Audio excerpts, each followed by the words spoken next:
Hello everybody, ये है class 8 science chapter number 3 का पार्ट नंबर 1 और इस पार्ट में हम शुरू करने वाले हैं synthetic fibres and plastics. Synthetic fibres यानी कि संश्लेषित रेशे और प्लास्टिक के बारे में हम इस चैप्टर में पढ़ने वाले हैं। इसके पहले 7th क्लास में आपने नेचुरल फाइबर्स के बारे में पढ़ा है, कॉटन और वूल के बारे में पढ़ा है, सिल्क के बारे में पढ़ा है। ये सब हमारे प्लांट और एनिमल से प्राप्त होने वाले नेचुरल फाइबर्स थे, है ना। नेचुरल मतलब प्राकृतिक होते हैं और सिंथेटिक मतलब संश्लेषित, जिनको कि ह्यूमन के द्वारा बनाया जाता है कुछ केमिकल्स की सहायता से। तो let's start this chapter now.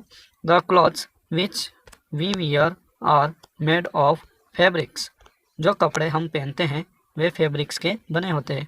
Fabrics यानी फैब्रिक, देखिए क्लॉथ, हमारे हिंदी में क्लॉथ को भी हम कपड़ा कहते हैं और फैब्रिक को भी हम कपड़ा कहते हैं, है ना। तो जो कपड़ा हम दुकान से लेकर आते हैं बिना सिला हुआ, उसको तो हम फैब्रिक कहते हैं। और जो कपड़े हम सिलाते हैं टेलर के पास, दर्जी के पास, जिसको वास्तव में हम वस्त्र कहते हैं, क्लॉथ्स।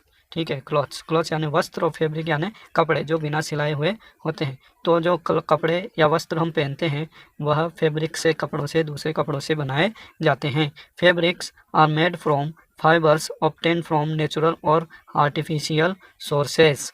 फैब्रिक्स उन फाइबर से बनाए जाते हैं, उन रेशों से बनाए जाते हैं जो कि हमें नेचुरल या आर्टिफिशियल सोर्सेज से मिलते हैं, प्राकृतिक या कृत्रिम सोर्सेज से मिलते हैं। Can you name some natural fibres. क्या आप कुछ नेचुरल फाइबर्स के नाम बता सकते हैं? यस, बिल्कुल, हमने पढ़े हैं पहले। हमारा कॉटन है, वूल है और सिल्क, ये सब क्या है? नेचुरल फाइबर्स हैं, जिनको हम 7th क्लास में, 6th क्लास में पढ़ चुके हैं। Fibres are also use for making a large variety of household articles. Fibres को हमारे जो घरेलू आर्टिकल्स होते हैं उनको भी बनाने के लिए बड़ी लार्ज मात्रा में यूज किया जाता है। Make a list of some common articles made from fibres. तो ऐसे आर्टिकल्स की आपको एक लिस्ट बनानी है जो कि इन फाइबर्स से बनाई जाती है। Try to separate them into those made from natural fibres and those made from artificial fibres. तो ऐसे फाइबर्स की आपको लिस्ट बनानी है और ऐसे सामानों की भी आपको लिस्ट बनानी है जो कि कुछ सामान तुम्हारे नेचुरल फाइबर से बने होते हैं और कुछ सामान आर्टिफिशियल फाइबर से बने होते हैं। तो उनके बारे में पता लगाना है कि कौन सी वस्तुएं नेचुरल फाइबर से बनी हैं और कौन सी वस्तुएं आर्टिफिशियल फाइबर से बनी हैं। Make entries in table 3.1। तो ये हमें टेबल 3.1 में यहाँ पर लिखना है ना। तो इधर तो हम सीरियल नंबर में 1 2 3 ऐसे 4 5 लिख देंगे। उन्हें आर्टिकल का नाम लिखेंगे, जैसे कि हमारे घर में होती है चटाई, है ना, जिसको मैट कहते हैं, मैट। और मैट हमारी दोनों तरह की भी हो सकती है, आर्टिफिशियल फाइबर की भी हो सकती है ना, और नेचुरल भी हो सकती है। कुछ प्लास्टिक की चटाई भी आजकल आती है जो कि आर्टिफिशियल फाइबर की होती है, और कुछ कपड़ों की भी बनी होती है, सूती, तो वह नेचुरल की भी होती हैं। इसी तरह से हमारे बोरी होती है ना, जिसमें हम अनाज भरते हैं, उसको भी बिछाने के काम में ले लेते हैं। और हमारे कपड़े होते हैं, तौलिया होता है, पैरदान होता है पूछने का। कई ऐसे आइटम होते हैं जिनमें रेशे यूज में लिए जाते हैं और वे आर्टिफिशियल या सिंथेटिक हो सकते हैं। Why did you label some fibres as artificial.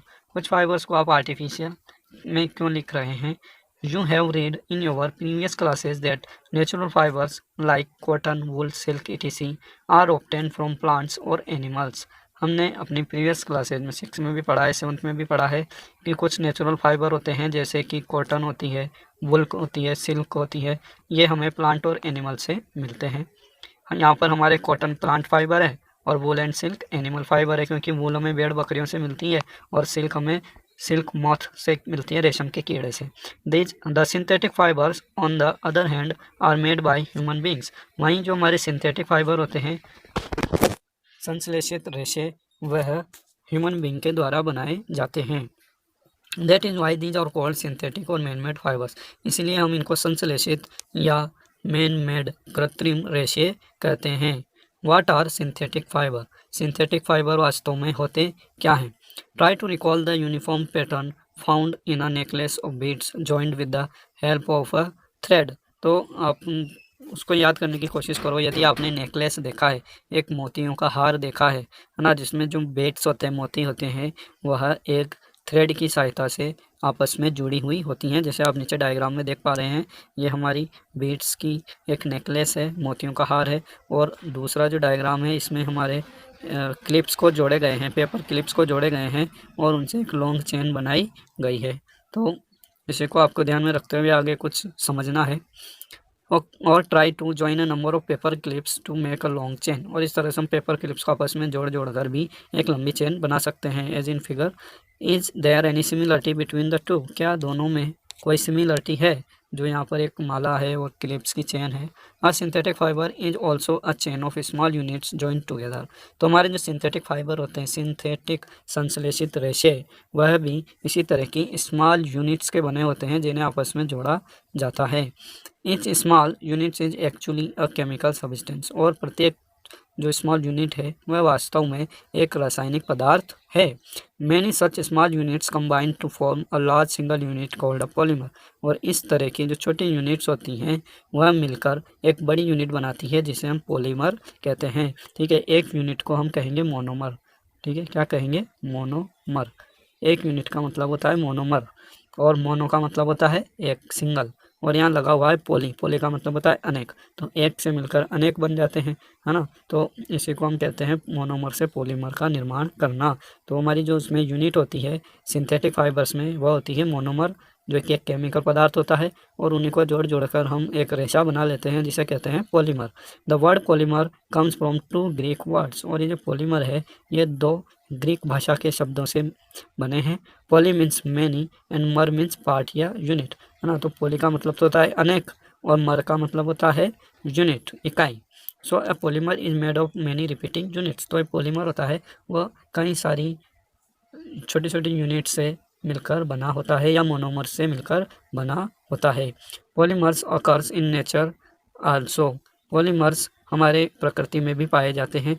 Cotton for example is a polymer called cellulose, इसी तरह से हमारे एक एग्जाम्पल है कॉटन का, है ना। कॉटन जिसके हम सूती वस्त्र बनाते हैं, यह भी एक पॉलीमर है जो कि सेलुलोज से बना होता है।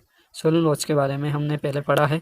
डाइजेशन इन एनिमल्स में ग्रेजिंग एनिमल्स जो होते हैं वे चारा खाते हैं, पत्तियां खाते हैं, क्योंकि वे सेलुलोज का पाचन कर पाते हैं। Cellulose is made up of a large number of glucose unit, और सेलुलोज भी हमारा ग्लूकोज की यूनिट से ही मिलकर बना होता है, लेकिन उसका स्ट्रक्चर काफ़ी कॉम्प्लेक्स होता है, इसलिए ह्यूमन बींग इसको डाइजेस्ट नहीं कर पाते, लेकिन एनिमल्स इसको डाइजेस्ट कर पाते हैं। ठीक है, तो हमारा नेक्स्ट टॉपिक होगा टाइप्स ऑफ सिंथेटिक फाइबर्स, और इनको हम अपने नेक्स्ट पार्ट में पढ़ने वाले हैं। आपको ये वीडियो कैसा लगा कमेंट करके बताएं। Okay, thank you.